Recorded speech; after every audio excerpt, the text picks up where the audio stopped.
नमस्कार साथियों। पिछले 7 अगस्त से अब तक आप लोग सुन भी रहे हैं, सुना भी रहे हैं, एक नारा बुलंद हो गया पूरे देश में।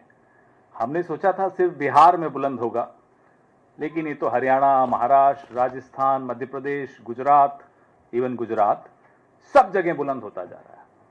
और ये नारा नहीं है, ये एक हकीकत है। वोट चोर गद्दी छोड़।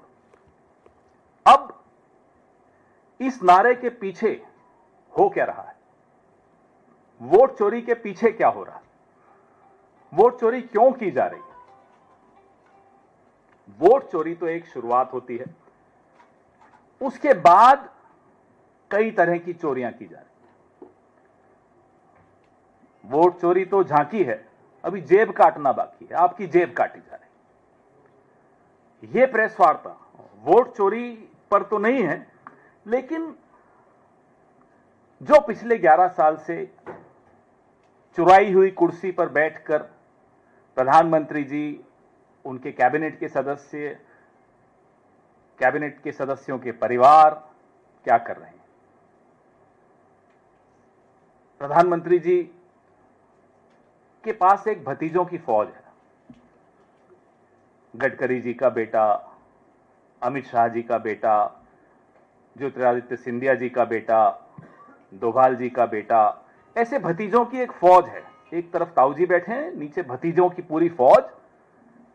ताऊजी वोट चोरी करके कुर्सी पर बैठ जाते हैं, फिर भतीजे नोट चोरी शुरू करते हैं। कुछ भतीजे T20 के माध्यम से पैसा कमाते हैं, जो क्रिकेट में चले गए। कुछ भतीजे E20 के माध्यम से पैसा कमा रहे हैं, जो एथेनॉल में चले गए। तो ये E20 और T20 के बीच में चोरी की कुर्सी पर बैठे प्रधानमंत्री और उनके भतीजों की फौज आपके और मेरे पसीना बहाकर कमाए हुए पैसों के साथ ये कर रहे हैं। आज एथेनॉल पे हम थोड़ी बात करेंगे। काफी दिनों से चर्चा चल रही है एथेनॉल पे, और एथेनॉल पे बात करने से पहले शुरू मैं उस वादे से करूंगा जो 2014 में नितिन गडकरी जी ने और नरेंद्र मोदी जी ने बार बार दोहराया था। उन्होंने ये कहा था कि म्युनिसिपल वेस्ट, जो कचरा होता है नगर पालिका से जो निकलता है, जमा होता है, उस वेस्ट से एथेनॉल बनेगा, उसको पेट्रोल और डीजल में डाला जाएगा, और उसके बाद पेट्रोल 55 रुपए लीटर उपलब्ध होगा। ये मेरे शब्द नहीं है, गडकरी जी और मोदी जी के शब्द हैं, 2014 के शब्द हैं। और डीजल 50 रुपए प्रति लीटर उपलब्ध होगा। ये बात कही इन्होंने जून 2014 में, गडकरी जी ने, और फिर बार बार दोहराते रहे। फिर सितंबर 2018 में गडकरी जी ने कहा कि सरकार 5 एथेनॉल उत्पादन संयंत्र स्थापित कर रही है, जहां लकड़ी का जो बूरा होता है, लकड़ी पर और म्युनिसिपल वेस्ट पे आधारित एथेनॉल बनाया जाएगा। अब 5 साल, 18 से अब तक 7 साल हो गए। वादे के मुताबिक म्युनिसिपल वेस्ट से या लकड़ी के बूरे से 1 लीटर एथेनॉल भी नहीं बनाया है। Not even 1 liter of ethanol has been made out of municipal waste or wood. 627 crore litre ethanol बना है, उसमें से 56% गन्ने से बना है और बाकी अनाज से बना है। 627 करोड़ लीटर एथेनॉल 1 लीटर भी म्युनिसिपल वेस्ट से नहीं बना, गन्ने से बना और अनाज से बना। ये शॉकिंग है, ये बहुत हैरान कर देने वाला आंकड़ा है। 627 crore liter, I repeat in English, not a single liter from municipal waste or wood, 56% from sugarcane, the rest from grains. ये तो आपके पर्यावरण के जो दावे थे उसकी सच्चाई है। 1 लीटर एथेनॉल बनाने के लिए 3000 लीटर पानी की खपत होती है। यह दूसरा चौंकाने वाला आंकड़ा। For 1 litre of ethanol 3000 litres of water is consumed. यह है आपके पर्यावरण के जो दावे थे उसकी दूसरी सच्चाई। अब आइए, आप जो आपको दूसरे दावे किए थे कि पेट्रोल की कीमत और डीजल की कीमत, वो मुझे आपको बताने की जरूरत नहीं। आज सुबह आप में से कई लोग अपनी गाड़ियों में भरवा के आए होंगे या शाम को भरवाएंगे, आप खुद देख लीजिएगा। कोई 100 रुपए दे रहा है, कोई 95 रुपए दे रहा है, कोई 90 रुपए, अलग अलग राज्यों की जो स्थिति है, लेकिन 90-92 से ऊपर ही है पेट्रोल। और डीजल 87 रुपीज 67 पैसा है, मोस्टली लगभग इसके आसपास है। अब जो हितों का टकराव है, द कॉन्फ्लिक्ट ऑफ इंटरेस्ट, उस पे आ जाते हैं। आप सब जानते हैं, लेकिन मैं फिर भी दोहराऊंगा। निखिल गडकरी, ये सुपुत्र हैं नितिन गडकरी जी के। सारंग गडकरी, ये दूसरे सुपुत्र हैं नितिन गडकरी जी के। इनकी 2 कंपनियां हैं। सियान एग्रो इंडस्ट्रीज इंफ्रास्ट्रक्चर लिमिटेड, ये एक प्रमुख वो एथेनॉल आपूर्ति करता है, दे सप्लाई एथेनॉल। और सारंग गडकरी की है मानस एग्रो इंडस्ट्रीज। ये दोनों, ये उसमें डायरेक्टर हैं, ये भी एथेनॉल का ही व्यवसाय करते हैं। इससे ज्यादा मैं क्या बोलूं, आप खुद समझ गए। पिता नीतियां बना रहे हैं, पुत्र पैसा बना रहे हैं उन नीतियों के आधार पर। पुत्र से भी ज्यादा ताऊजी और भतीजे ज्यादा सही है, क्योंकि कई भतीजे हैं जैसा मैंने आपको बताया। तो ये 2 भतीजों की कहानी आपके सामने है।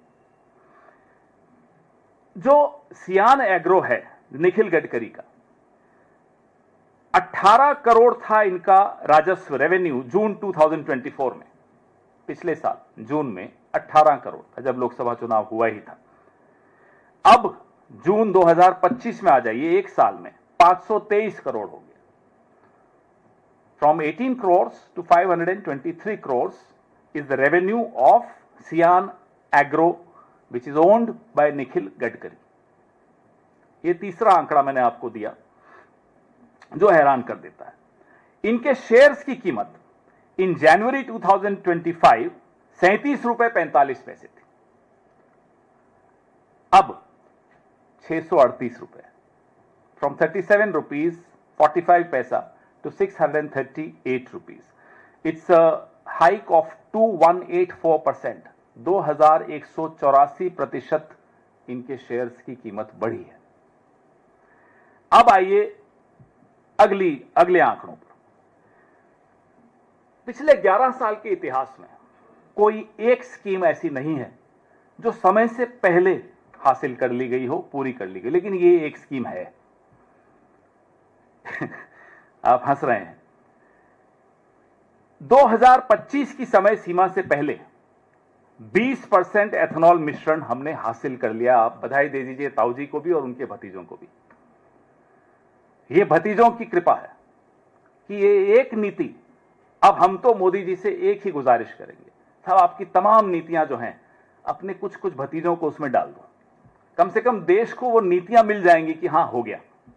वो अलग बात है कि लाभ नहीं मिलेगा देश को, पेट्रोल आज भी उतने ही रुपए में जाएगा जितने में जा रहा है। हमें कहा गया साहब रूस से कच्चा सस्ता तेल आ रहा है। अब वो कच्चा सस्ता तेल मोदी जी के एक दोस्त की रिफाइनरी में जाता है, वहां से प्रोसेस होता है, फिर मोदी जी के भतीजों की फैक्ट्री में जाता है, वहां से एथेनॉल मिक्स होता है और दिल्ली में मोदी जी बैठकर उसमें टैक्स मिक्स कर देते हैं। इसलिए 100 रुपए लीटर पेट्रोल देते हैं आप। तो ये सारे दोस्त, चाचा, भतीजा, ताऊ सब मिलकर जो खिचड़ी पका रहे हैं वो आपके सामने है। ये अर्थव्यवस्था की खिचड़ी आपके सामने है, ये ऐसे बन रही है।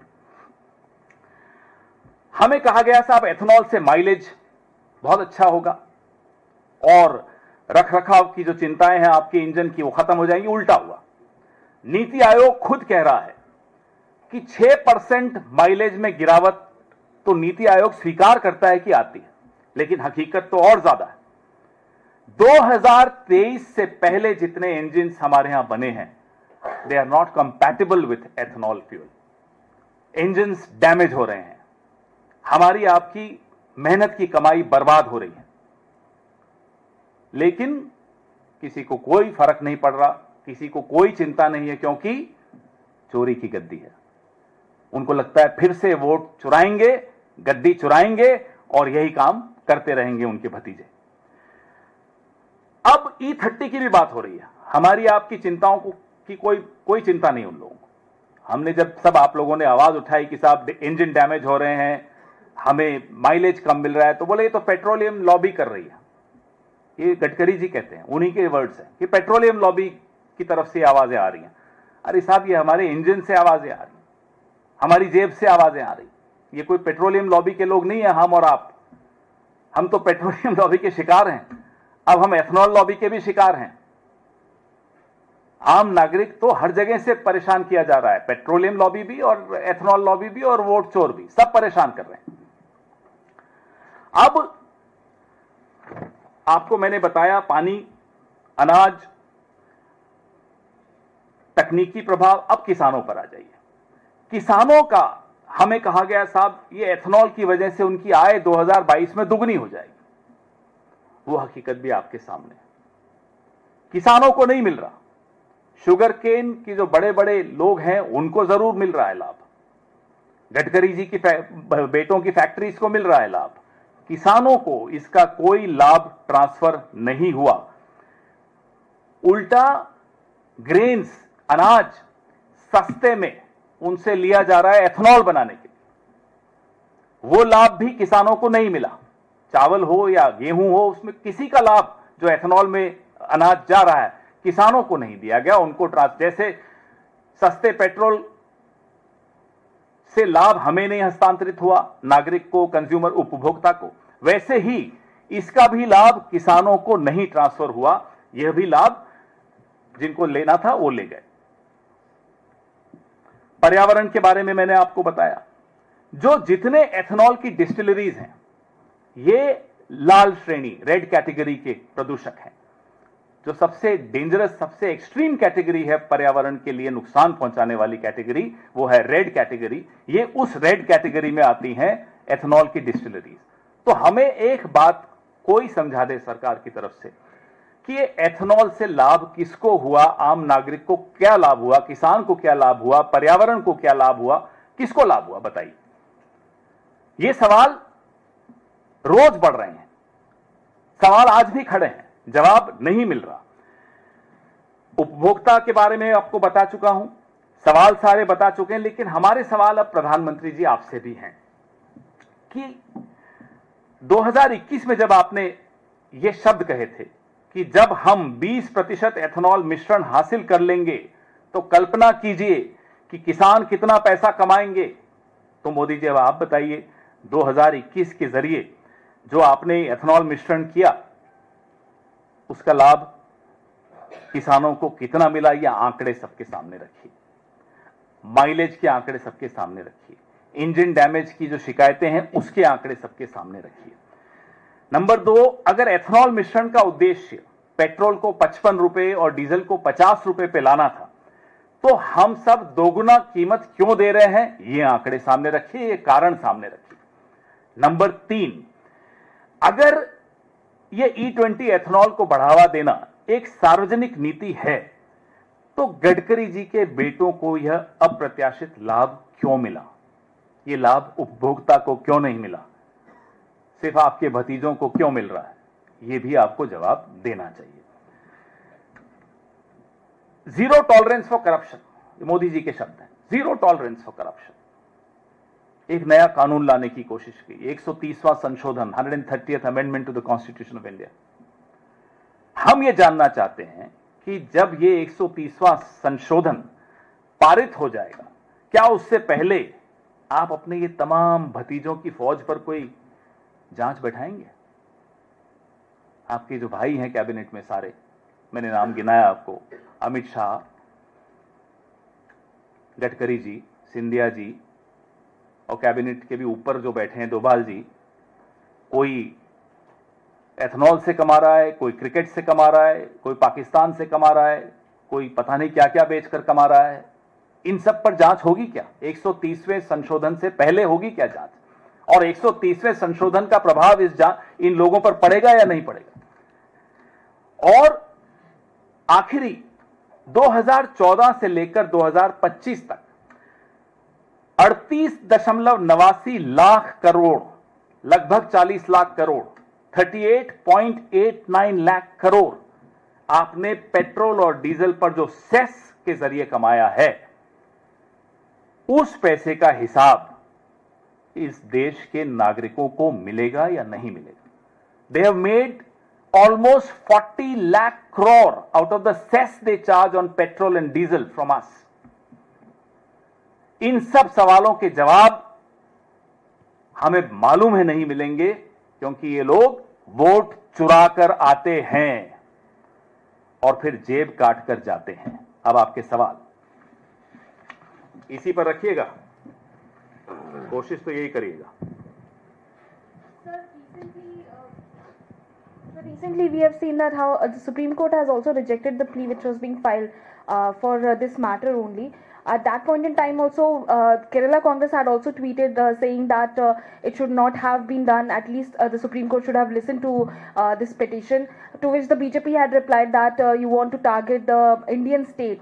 So, do you believe that the legal route is now the only solution for this? We are a political party. If one door shuts does not mean all the other doors are also shut for a political party. We will raise this issue politically. There are various ways of raising an issue. Legal is one, political is another, activism is another, non-political activism is another, and the best route is the media. I hope you also adopt that route and write all this. Sir, आपको लगता है कि ये सीधे सीधे conflict of interest का मामला है? क्योंकि एक साल के भीतर ये जो सियान एग्रो इंडस्ट्रीज है निखिल गडकरी का, वो 17-18 करोड़ से सीधे 523 करोड़ का उनका जो है बिजनेस हो जाता है। एक साल में ऐसा कौन सा बिजनेस है जो इतना प्रॉफिट, तकरीबन 2905% का प्रॉफिट है? जब 5 महीने में महाराष्ट्र की वोटर लिस्ट में 41 लाख नए वोट जुड़ जाते हैं, तो मिलावट की वोटर लिस्ट, मिलावट का पेट्रोल, और ये आपके सामने है हकीकत। ये आंकड़े जो आपने मुझे बताए, जो मैंने आपको भी बताए, ये आंकड़े दिखाते हैं कि किस तरह से चोरी हो रही है, किस तरह से मेरी और आपकी जेब काटी जा रही है। Sir, a PIL on the same was filed in Supreme Court also, and Supreme Court dismissed it regarding the ethanol. So, what is the other option, alternative option? Well, this is the option. The option is that we raise it politically. The option is that the media covers it, and let's start asking questions. No responsible government can ignore these very, very important, sharp questions, because this affects all of us. So let's keep, Supreme Court has not stopped us from asking questions. Have they stopped us from exposing these facts and figures? No. Ji.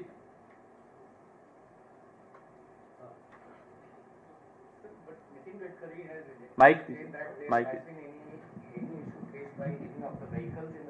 Well, he accuses all those who are questioning the ethanol issue as people who have been propped up by the petroleum lobby. So if you and I say that my vehicle is not giving me the mileage which it used to give before I started using the ethanol mixture, are you from the petroleum lobby? I don't think you are. I know you. I know you're not. But these are issues that affect all of us. So this is the pet excuse of this government. If the farmers raise questions, they are the Khalistani lobby.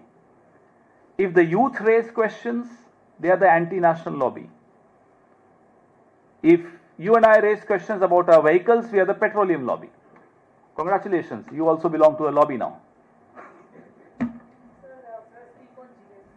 पहले आप ये खत्म हो जाने दीजिए, फिर कई बातें कही गई थी कि इससे जो है पर्यावरण, जो पोल्यूशन होता है उसमें इम्प्रूवमेंट होगा, पोल्यूशन कम होगा, और माइलेज जो है वो गाड़ियों का बढ़ेगा, जिससे पोल्यूशन जो है वो कम होगा। क्या आपको लगता है कि एथेनॉल को मिक्स करने में सच में ऐसा हुआ है जो दावा पहले? मैंने आपको बताया कि जो डिस्टिलरीज होती हैं एथेनॉल की, वो रेड कैटेगरी में आती हैं, पोल्यूशन सबसे ज्यादा फैलाने वाली, नंबर 1। नंबर 2, मैंने आपको बताया कि 3000 लीटर पानी खर्च होता है 1 लीटर एथेनॉल बनाने के लिए। नंबर 3, जो हमें वादे किए थे कि म्युनिसिपल वेस्ट से बनेगा, वो बिल्कुल 1 लीटर भी एथेनॉल म्युनिसिपल वेस्ट से नहीं बना, तो वहां से भी पोल्यूशन कम होने का कोई दरकार नहीं। तो कहां से पोल्यूशन कम हुई, जरा ये हमें बता दें। नंबर 4, आप अनाज और शुगर केन को इस्तेमाल करके एथेनॉल बना रहे हैं, पोल्यूशन कहां से कम हो रहा है, जरा इसका ये हमें जानकारी दें। हमने आपके सामने सारे तथ्य रख दिए जहां से पोल्यूशन बढ़ रहा है, घट नहीं रहा।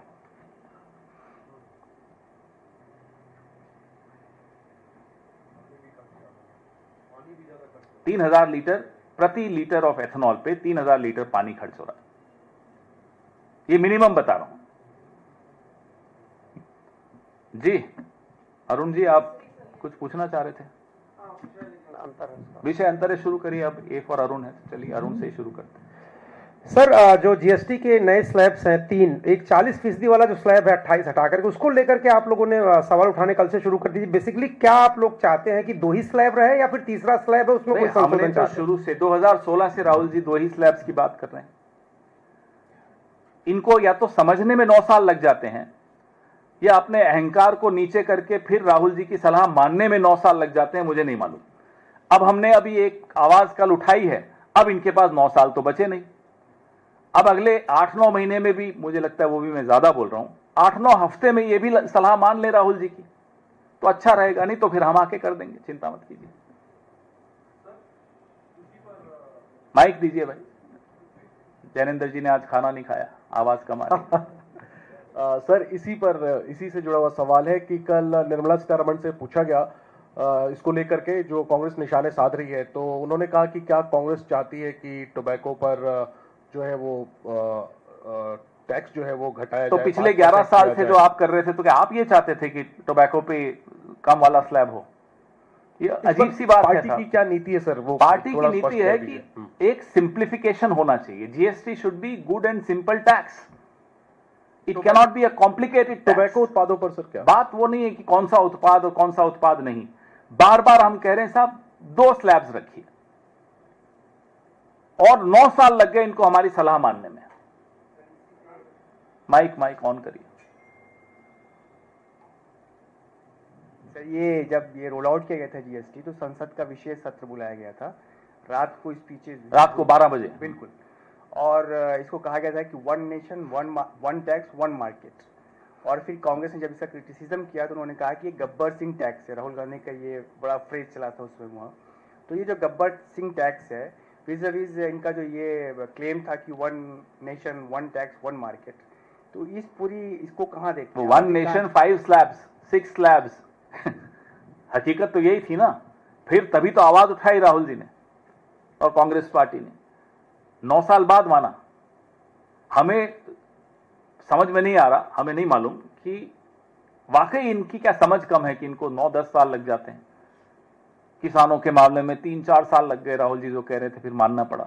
हर चीज वो यू टर्न लेते हैं, लेकिन यू टर्न में 9 साल कैसे लग गए इनको? तो या तो समझ कम है या घमंड बहुत ज्यादा है, दोनों में से एक चीज। जी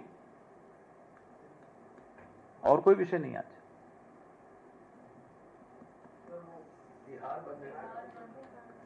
बिहार बंद क्यों है?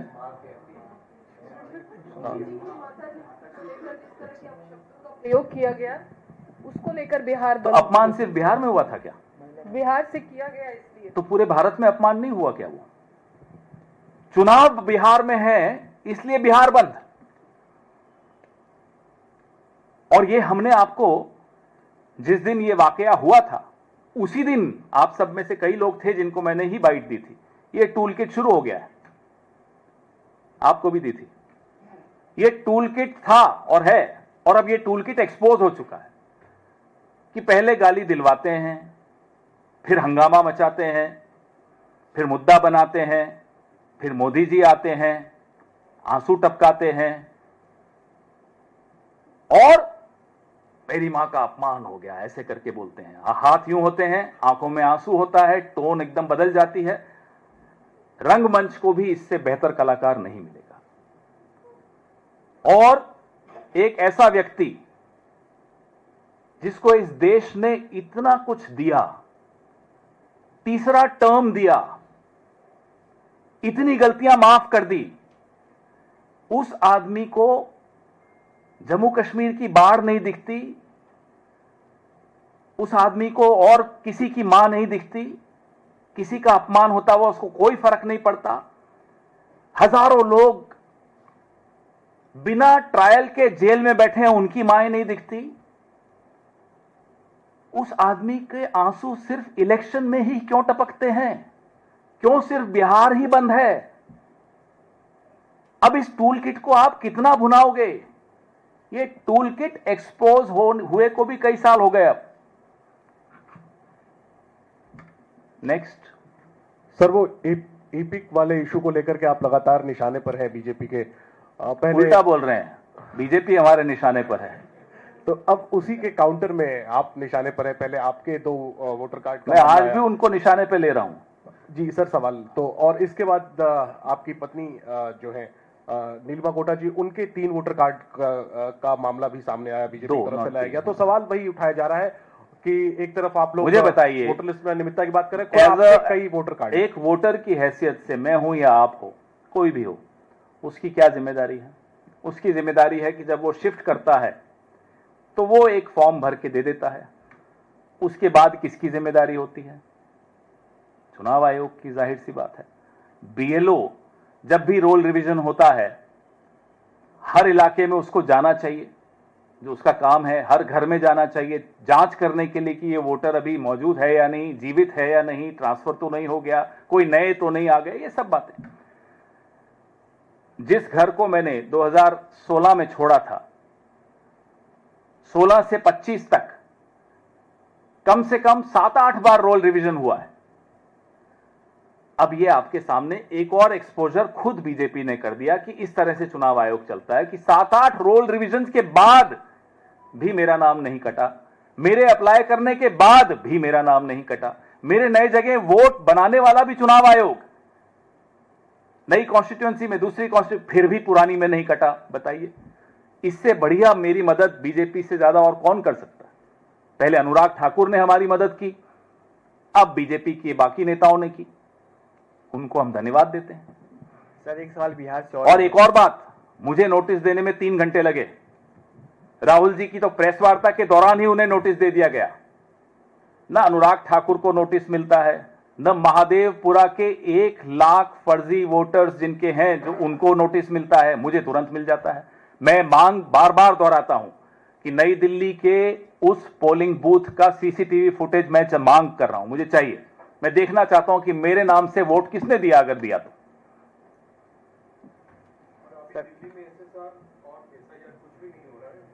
रोल रिवीजन तो हर चुनाव से पहले 1-2 बार होता है, तो 7-8 बार तो हो चुका है। कहां है वो?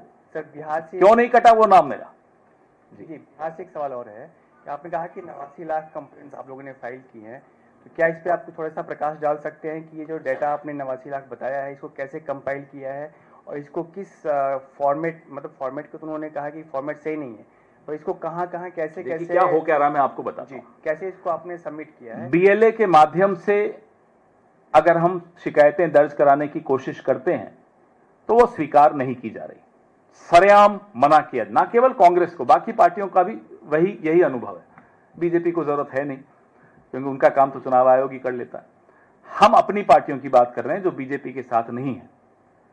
हमारे बीएलएस जो भी शिकायतें लेकर जा रहे हैं वो रिजेक्ट कर दी जाती है। वोटर को कहते हैं कि नहीं, आप दो शिकायत, फिर वोटर शिकायत देता है जो दे पाता है, सब नहीं दे पाते। उसको कहते हैं अरे ये लिखित में देने की क्या जरूरत है, हम कर देंगे। ये हो रहा है, ये लगातार हो रहा है। हमने वो तमाम जिलावार शिकायतें इकट्ठी की, BLA 1 यानी कि DCC के माध्यम से हमने DEO, डिस्ट्रिक्ट इलेक्टोरल ऑफिसर को जमा करा दी। वो 89 लाख ऐसी शिकायतें हैं। इन शिकायतों में 75% महिलाओं को मृत या पलायन घोषित कर दिया उनका, कई बूथ्स में। कई जीवित लोगों को मृत घोषित किया, वो तो आपको मालूम ही है, राहुल जी के साथ चाय पीते हुए आपने देखा उनको। कुछ बूथ्स ऐसे हैं जहां 200 लोग कम कर दिए, वो वहीं हैं। कहीं 100 वोट कम कर दिए, ऐसे कई बूथ हैं। तो ये सब शिकायतें मिलाकर 89 लाख शिकायतें हमने BLA 1 के माध्यम से दी हैं। लेकिन चुनाव आयोग अदालत में ये दिखाना चाहता है कि पॉलिटिकल पार्टीज काम नहीं कर रही तो वो 0-0 का आंकड़ा दिखाना चाहता है, इसलिए बीएलए के माध्यम से शिकायतें नहीं ले रहा है। सब कुछ है उसमें, इंक्लूजन भी है, जो जिनको मृत घोषित कर दिया साहब उनको वापस जिंदा कर दो, वो भी है।